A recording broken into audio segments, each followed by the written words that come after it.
आज की धर्म सभा को प्रारंभ करने के लिए मैं हमारे समाज के सभी श्रावक लोगों से निवेदन करूंगा कि वो आएँ और आचार्य गुरुदेव श्री विराग सागर जी महाराज के चित्र के समक्ष दीप पूजन करेंगे। सभी लोग आ जाएंगे पुरुष वर्ग। और महिला समाज से निवेदन करता हूं कि आप लोग पट्टाचार्य आचार्य श्री विशुद्ध सागर जी महाराज के चित्र के समक्ष दीप पूजन करेंगे। जाले हरम प्रकेरम सहदा ओम ह्रीम अज्ञानतिमिरहरम दीपकम प्रज्वलयामि स्थापयामि। निवेदन करता हूं कि वो आए और आज का मंगलाचरण करके धर्म सभा का प्रारंभ करें। श्रीमती सीमा शेट्टी।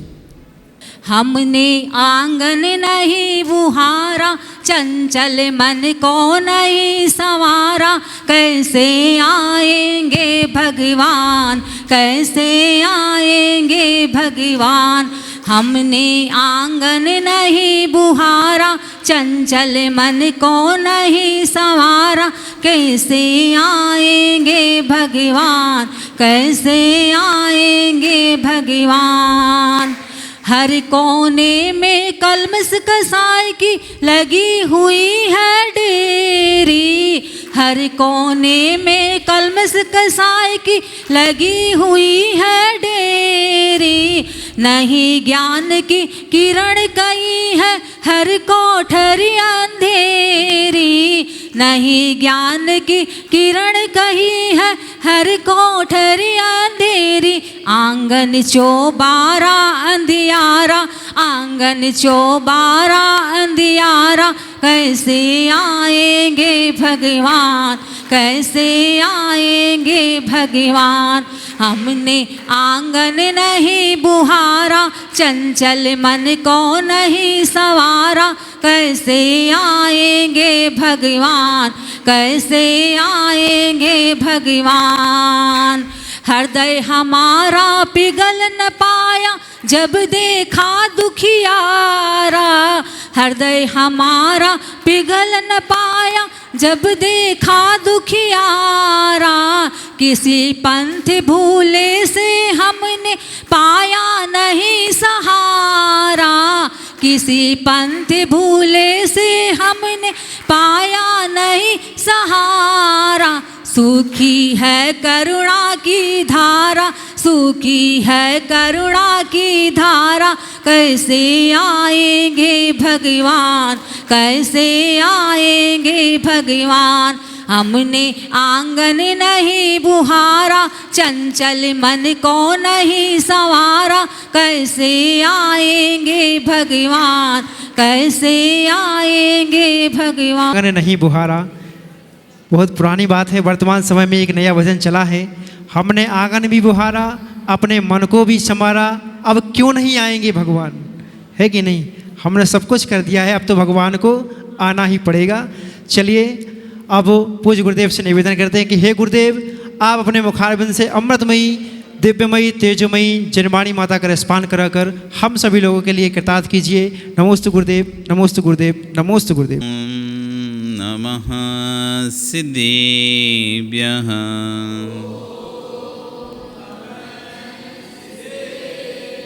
ॐ नमः सिद्धेभ्यः।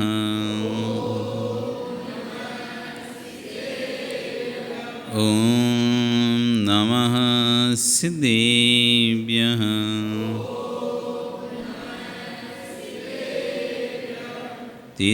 तिर्यणि खग्गिणाय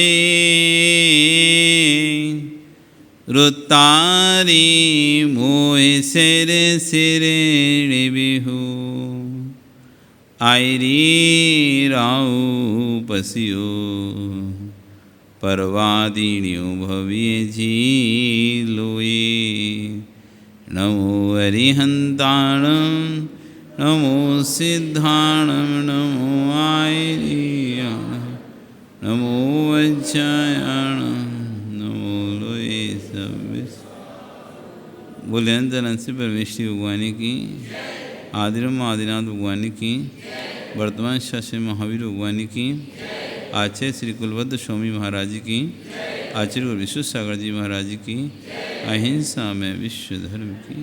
चैवली मुनि श्री 108 अरिजीत सागर जी महामुनि राज की, समस्त मुनि संघ की जयकारा गुरुदेव का।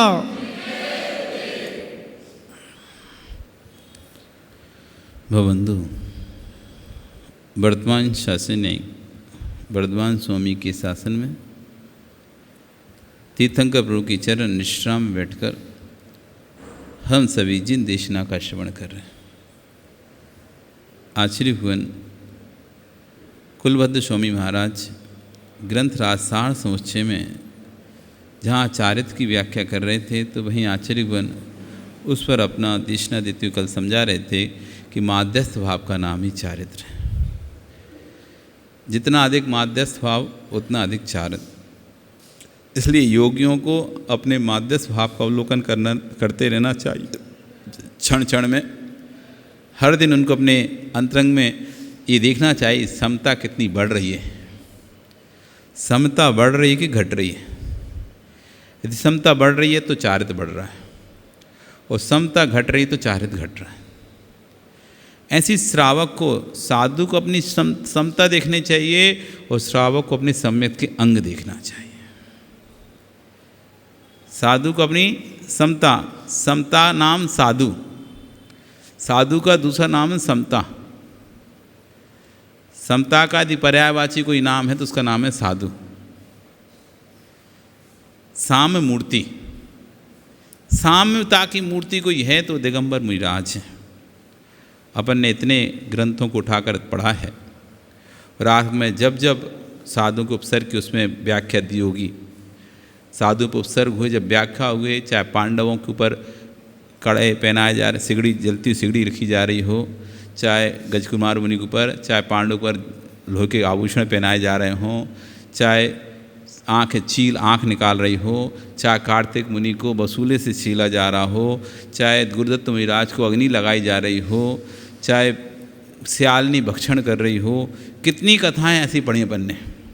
चाहे सैनिक राजा के द्वारा गले में सर्प डाला जा रहा हो, मुनिराजों के उपसर्ग की कितनी, चाहे 500 शिकारी कुत्ते भी क्यों नहीं छोड़े जा रहे हों, कितना भी उपसर्ग किया जा रहा है, पर सब में एक ही बात लिखी है, महाराज शांति से उपसर्ग को सहन करते हैं। किसी भी जगह ऐसा नहीं लिखा आएगा आपको कि उन्होंने प्रतिकार किया। आप देख लो, जितने पुराण ग्रंथ उठा लो आप, कहीं देखा कि उन्होंने उपसर्ग किया और उन्होंने उसको उपसर्ग का प्रतिकार किया। समाधि लेकर अपने साम भाव में लीन हो गए।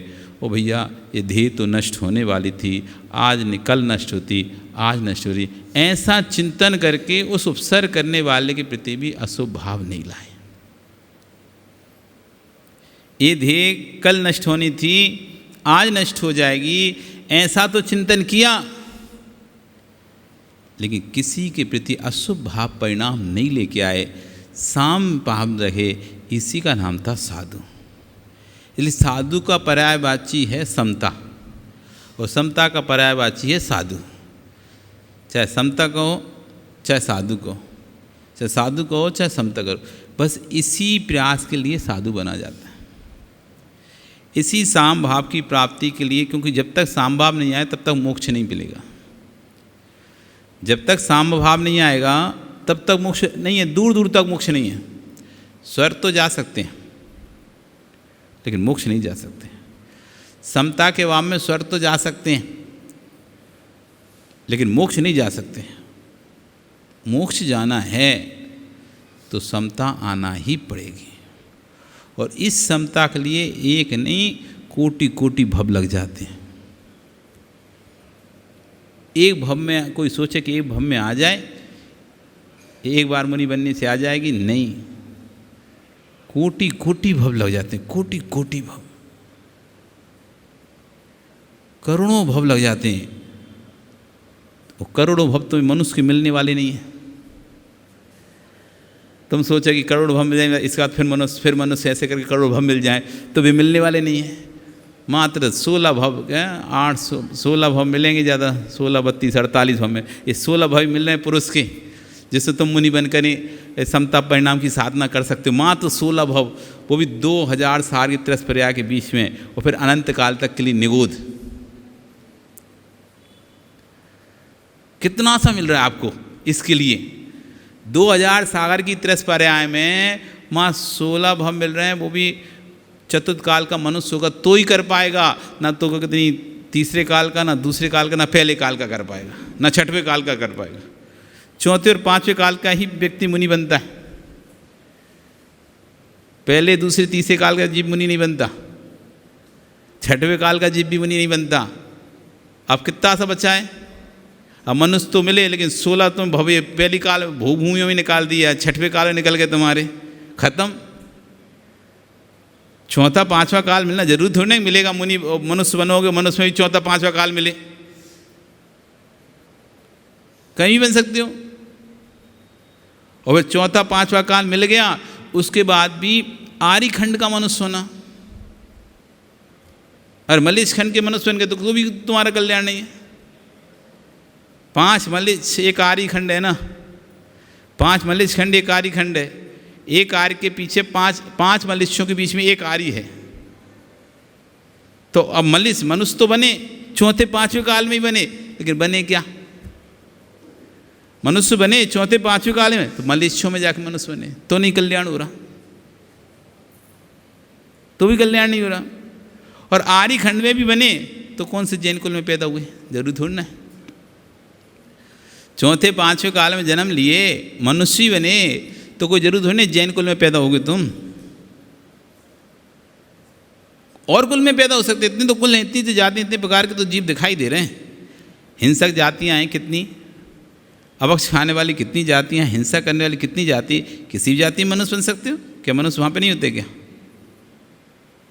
और मान लो चलो जैन कुल में भी तुम बन गए, तो क्या जैन कुल में बनने वाले हर व्यक्ति के परिणाम मुनि बनने के होते हैं क्या? हर मुनि बनने छोड़ो, मंदिर आने के परिणाम हर व्यक्ति के नहीं होते।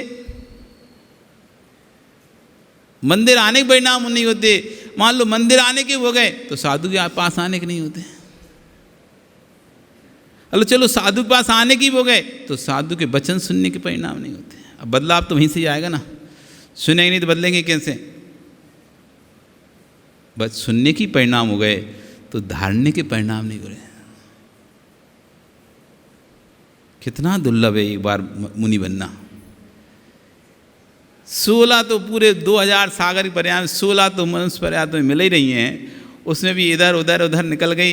एक आध पर्याय मिली, जैसे तैसे एक आध पर्याय में तुम बन पाए,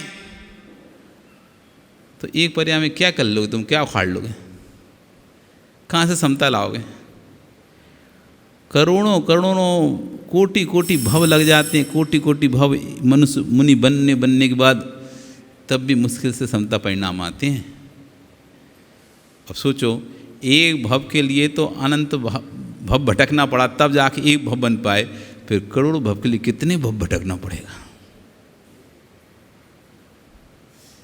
कितना बार जन्म लेना पड़ेगा? कितनी उत्सर्ग भी अपनी बदलना पड़ेगा? कितना काल लग जाएगा? क्योंकि सिर्फ एक यही मुनि पर्याय है जहाँ समता का अभ्यास कराया जाता है, बाकी कोई सी और पर्याय में समता का अभ्यास नहीं कराया जाता। ना त्रिंज पर्याय में कराया जाता, ना नरक पर्याय में कराया जाता, ना देव पर्याय में कराया जाता। मनुष्य पर्याय में भी सिर्फ मुनि पद एक ऐसा है जहाँ पर समता का अभ्यास कराया जाता है, प्रैक्टिस कराई जाती है, ट्रेनिंग दी जाती है। एक बस यही स्थान है जहाँ ट्रेनिंग मिलती है। बाकी सारी जगह तो विषमताएं खड़ी हुई हैं, विकल्पों के अंबार खड़े हुए हैं। थोड़ा सा कुछ भी होता है विषमताएं आ जाती हैं, थोड़ा मन फिर जरा विचलित हो जाता है, फिर इसने हमारे साथ ऐसा कर दिया, इसने समाज ऐसा कर दिया, हम तो बिल्कुल शांत थे, इसने ऐसा कर दिया। मन शांति नहीं रह पाता कहीं भी हमारा। आज गृहस्थी में आप रह के कितना शांत रह सकते हो आप बताओ? आप चाहो भी शांत रहना, कोई ना कोई कुछ ना कुछ कर देता है गलती, फिर वही विचलन। आप कितना भी बच के कमरे में बंद रखोगे तब भी आप कहो मैं तो बंद हूँ, तब भी कोई लोग मेरे बारे में बातें कर रहे हैं। इसी से समस्या हो जाएगी, मन में विकल्प आ जाएंगे। गृहस्थ में रहकर समता होना असंभव ही है। साधु बनकर ही समता का अभ्यास हो सकता है। जैसे ट्रेनिंग सेंटर होते हैं ना, ट्रेनिंग सेंटरों में ही व्यवस्थित ट्रेनिंग दी जाती है। घर में रह के तो कोई एक आध बिल्ला है जो ट्रेनिंग कर ले, बाकी तो ट्रेनिंग सेंटरों में ही लोग जाना पसंद करते हैं और वहीं पे ही व्यवस्थित सीख पाते। चाहे क्रिकेट की ट्रेनिंग ले रहा हो, चाहे किसी भी खिलाड़ी, कोई भी खिलाड़ी हो, कोई भी ट्रेनिंग ले रहा हो, व्यवस्थित ट्रेनिंग सेंटर में जाता ही नहीं जाता। घर में रह के कितना ही करेगा, लेकिन वो गट्स, वो चीज़ नहीं सीख पाएगा जो ट्रेनिंग सेंटर में सीख पाएगा। प्रकाश, सही है कि नहीं? आप घर में कितना भी जिम कर लो, आप वो ला ही नहीं पाओगे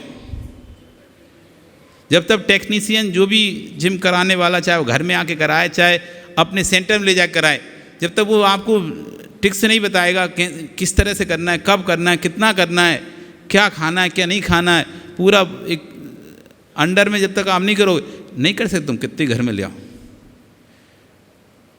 कितना भी आप यंत्र सीखने की कोशिश कर लो, चाहे आप सोचो कि हम गिटार बनाना सीख लें, हारमोनियम बजाना सीख लें, कुछ भी सीख लें, आपको कोई ना कोई तो सहयोगी लेना ही पड़ेगा, तब जाकर आप किस सीख पाओगे। कितनी भी सुरीला कंठ होता है ना, उनको भी गाने के लिए ट्रेनर चाहिए पड़ता है। ऐसा मत समझना कंठ मिल गया तो गा लो और पहुंच जाओगे तुम ऊपर तक, नहीं। कंठ मिला अलग है, पर कहाँ पर रुकना है, कितना रुकना है, कहाँ ऊंची आवाज़ में बोलते हैं, कहाँ नीची आवाज़ में, कौन सा सुर क्या नाम से होता है, कौन सा सुर कैसा होता है, ये सब तो वही बता पाए जो शिक्षक होगा, संगीत मास्टर होगा। जितने भी, चाहे लता मंगेशकर रहे हो, चाहे कोई से भी बड़े बड़े गायक कलाकार, रविंद्र जैन भी क्यों ना, सबने संगीत शिक्षा ली है, तब जाकर वो कभी कलाकार बन पाए। नहीं तो ऐसे घर बैठे गाने से नहीं हो जाता। घर बैठे गाने से तो बस एक आध दिन की वाही लूट सकते हो तुम। घर बैठकर गाने से तो एक आध दिन की वाही लूट सकते हो, लेकिन परमानेंट यदि चाहिए तो आपको व्यवस्थित ट्रेनिंग सेंटरों पर ही जाना पड़ेगा। ये ट्रेनिंग सेंटर है समता का, ये ट्रेनिंग सेंटर है समता परिणाम को धारण करने का। यहाँ पर जितनी अच्छी तरह से तुम्हें सिखाया जाएगा उतना आप गृहस्थ रहकर नहीं सीख सकते। एक आध दिन की रख लोगे वो बात अलग है, एक आध घंटे की रख लोगे, एक आध दिन की रख लोगे, लेकिन जीवन भर के लिए समता बना के रख पाना यह आपका लिए संभव है ही नहीं। इसलिए साधु बना जाता है, इसलिए बना जाता है। तो ऐसे ही करेंगे आचार्य कि साधु, समता का दूसरा नाम साधु, साधु का दूसरा नाम समता। जैसे पल पल क्षण क्षण साधु को अपनी समता का अवलोकन करते रहना चाहिए, बढ़ रही कि घट रही है, बढ़ रही। जैसे आप लोग बैठ रहते हो ना, डिब्बे पर बैठ के जाते हो, कंप्यूटर बैठ रहते हो, डेली का शेयर बढ़ रहा है, घट रहा है, बढ़ रहा है, घट रहा है, फटाक से बटन पे हाथ दबाए, हाँ भैया भेज दे, बढ़ गया, बैठे रहते। देखोगे ना तुमने शेयर मार्केट में जो काम करते, कंप्यूटर बैठे रहते हैं घंटों घंटों, 2-2 घंटे, 3-3, 4-4 घंटे। क्या देख रहे हैं वे, क्या अवलोकन कर रहे हैं वो? प्रकाश जी क्या देख रहे हैं वो? हैं रेट देख रहे हैं, बढ़ रहा है कि घट रहा है, बढ़ रहा है कि घट रहा है, बढ़ रहा है, घट रहा है, बढ़ रहा है, बस यही देखते रहते हैं। ऐसी अपने परिणामों को देखना है, समता बढ़ रही है कि घट रही है, बढ़ रही है कि घट रही है, बढ़ रही है कि घट रही है, up down, up down, up down, up down, तब जाके पता चलेगा अब यहाँ तक तो फिक्स हो गई, अब इससे नीचे नहीं जाएगी। इतना अभी पहुँच गया है, यहाँ फिक्स हो गया, अब इससे ऊपर नीचे हो रहा है, इससे ऊपर नीचे हो रहा है, फिर एक स्थान पर जाकर फिर एक फिक्स हो जाता है। इतना तो रहेगा, अब इससे अप डाउन हो रहा है, इससे अप डाउन हो रहा है, तो एक लेवल बढ़ता जा रहा है, एक लेवल घटता जा, और घटा, अब इससे ज़्यादा और घट सकता है, इतना तो घट चुका है, और घट रहा है, तो घटने में भी नीचे लेवल बढ़ रहा है और बढ़ने पर भी लेवल बढ़ता जाता है। तो ऐसे ही आचरण करें कि साधु को अपनी समता का अवलोकन करना चाहिए और श्रावक को अपने सम्यक का अवलोकन करना चाहिए। मेरे सम्यक के 8 अंगों की क्या स्थिति चल रही है आजकल? शेयर लेके रख लेते हो, बाद में देखते रहते बीच बीच में, क्यों देखते ही नहीं? अशोक क्या करते हो? क्या नाम है? अशोक है, दिलीप है? अशोक है ना, ये दिलीप है। सो शेयर ले लिए कभी, फिर पूछते ताछते हो नहीं क्या रेट चले हुई, क्या हुआ, बढ़ेगा घटे, घटेगा, बीच बीच में अवलोकन करते रहते, अवलोकन करते रहते, देखते रहते हो। ऐसे आपको अपने सम्यक के अंगों को देखते रहना चाहिए। मेरा निसंकित अंग कैसा काम कर रहा है? मेरे अंदर देवशास्त्र गुरु के प्रति शंका तो नहीं आ रही हैं? मेरी धर्म के प्रति मेरे अंदर शंकाएं तो उत्पन्न नहीं हो रही हैं? मेरे अंदर श्रद्धा भाव कम तो नहीं हो रहा? संघ का भाव तो नहीं बढ़ रहा, क्योंकि निसंकित अंग है ना मेरा। ये क्या स्थिति चल रही है अभी निसंकित अंग की? कितना मेरा निसंकित अंग कितना दृढ़ है? निसंकित अंग देखना है। जिन मत में शंका न धार, निसंकित अंजन चोर निसंकित अंग में प्रसिद्ध हुआ। सेठ ने बोला है ये मंत्र विद्या सिद्ध करता है और उसको सेठ पर विश्वास है। सेठ धर्मात्मा है, असत्य नहीं बोलेगा, उसने जो बोला है वो सत्य ही बोला है। इतनी श्रद्धा थी, कोई शंका नहीं थी। जहाँ दूसरा सेठ एक बार बार चढ़ रहा है उतर रहा है कि काटूँ नहीं काटूँ, छीके, क्या पता कहीं उसने झूठ तो नहीं बोल दिया, कहीं मैं मर तो नहीं जाऊँगा, ये नुकीले अस्त्र शस्त्र मेरे अंदर घुस तो नहीं जाएंगे। इधर वो बार बार संकल्प विकल्प ही कर रहा है। इधर वो चोर जो कि चोरी करने के लिए गया था राजा के महल में, और उसका उस दिन अंजन काम नहीं किया तो दिखाई देने लगा चोर। तो दिखाई देने लगा तो कोतवाल पीछे पड़ गए, पकड़ो पकड़ो पकड़ो, आज तो पकड़ के रहने। हर बार तो ये अंजन लगा के आता था चोर, तो दिखाई नहीं देता था, चुपचाप चोरी करके निकल जाता था। लेकिन आज ये दिखाई दे रहा है, इसलिए आज तो छोड़ना नहीं, चाहे कुछ हो जाए। चारों तरफ से घेर लो, चारों तरफ से घेर लो, बच के जाने नहीं पाना चाहिए। अब तो इसके पास अंजन तो है नहीं, अभी तो लगा पाए, और जो था तो उसका असर हो गया खत्म। अब तो पूरा पूरा मनुष्य दिखाई दे रहा है, अब तो पकड़ में आएगा, कहाँ जाएगा, कहाँ दुकेगा, चप्पा चप्पा कोना कोना छान देंगे। अब आज तो किसी भी कीमत पे इसको नहीं जाने देंगे। और चोर गहन जंगल में घुस गया, चारों तरफ से आ रहे, पूरे जंगल को घेर लो, चारों तरफ से घेर लो जंगल को। कहीं से आज भागना नहीं चाहिए, कुछ भी हो जाए, आज पकड़ा जाए कल पकड़ा जाए, अब तो पकड़ा जाना पक्का निश्चित है। क्योंकि व्यक्ति जंगल में आ गया और जंगल के चारों तरफ से पहरेदारी लग चुकी है, कहाँ भाग के जाएगा। अब कोई अंजन भी नहीं उसके पास जो वापस अपने आप को अदृश्य कर ले। वो दिन में तो वैसे भी काम नहीं करता, और पकड़ने के चांसेस ज़्यादा बढ़ गए। इधर वो गहन जंगल में घुस गया, देखता है क्या हो रहा है। एक व्यक्ति नुकीले अस्त्रों को शस्त्रों को गाड़े हुए और एक छीका, 108 रस्सियों के एक छीका बनाए हुए उस पर बैठा हुआ है। हाथ में एक कटार निकालता है और उस रस्सी को काटने को जैसे ही होता है पसीना पसीना हो जाता है और फिर नीचे उतर जाता है। इधर तो भाग रहा था और टेंशन में था, पर अचानक उसको देखता है ये कौन सी प्रक्रिया कर रहा है। फिर से ऊपर चढ़ जाता है, फिर से अपनी कटार निकालता है, चाकू निकालता है और चाकू से रस्सी को काटने के लिए ऐसे होता है। फिर उसका पसीना से लथपथ हो जाता है, घबराने लगता है और फिर नीचे उतर जाता है। वो पास में जाता है, भैया कर रहे तुम, ये कौन सा गेम चल रहा है, मतलब ये क्या खेल है, ये क्या कर रहे हो तुम, मुझे ही कुछ बताओ। अरे भैया तू जा यार, दिमाग खराब मत कर, मेरा वैसे ही दिमाग खराब हो रहा है। नहीं बताओ कर क्या रहा है, मुझे जानने की इच्छा हो रही है। जबकि उसके पीछे पड़े थे कोतवाल, वो सब भूल गया। नया चीज़ दिखती ना, जैसे आप भी घर से निकले, हम सब्जी लेने जा रहे हैं, ऐसे बोल के निकले और रास्ते में कोई मदारी खेल देखने लगता है या कोई दिखता है तो आप अरे नया है आज देखते हैं, तो बैग थैला साइड में रखा और अपना देखना शुरू कर देते हैं। कुछ नई वस्तु दिखती है, कोई लड़ाई झगड़ा हो रहा होता तो आप फिर से खड़े हो जाते हो कि किसका लड़ाई है, देखें तो सब काम वाम भूल भाल के। जबकि सान घर वाले ने बोल के रखा था जल्दी जैसे जाना फटाक से आना, तुरंत जाना तुरंत आना, और बोल के थे बस यूँ गया और यूँ आया। और लेकिन रास्ते में अचानक कोई लड़ाई चल रही थी तो बड़े मस्त खड़े होकर देखने लगे क्या हो रहा है। कहीं आग लग गई दुकान, वो देखने लगे, कहीं कोई खेल चल रहा था, मदारी का खेल चल रहा था, कोई जादूगर का खेल चल रहा था, तो वो कभी खड़े होकर देखा ही नहीं देखा। स्कूल आते समय, स्कूल जाते समय, सामान खरीदते समय, रास्ते में मंदिर बाजार जाते समय कोई खेल देखने मिल गया, घर वालों को बोले थे हम ये आ रहे हैं, लेकिन खेल देखने वाला सब भूल भाल गए और खेल देखने व्यस्त हो गए और लेट हो गए। देखा कभी खेल नहीं देखा क्या? खूब देखा होगा अपने जीवन। पवन देखा क्या? सुरेश जी आपने देखे नहीं देखे? रुके थे नहीं रुके? जब खेल काम से तो खेल देखने तो गए नहीं थे, रास्ते में अचानक दिख गया तो फिर रुक के देखा कि नहीं देखा? हैं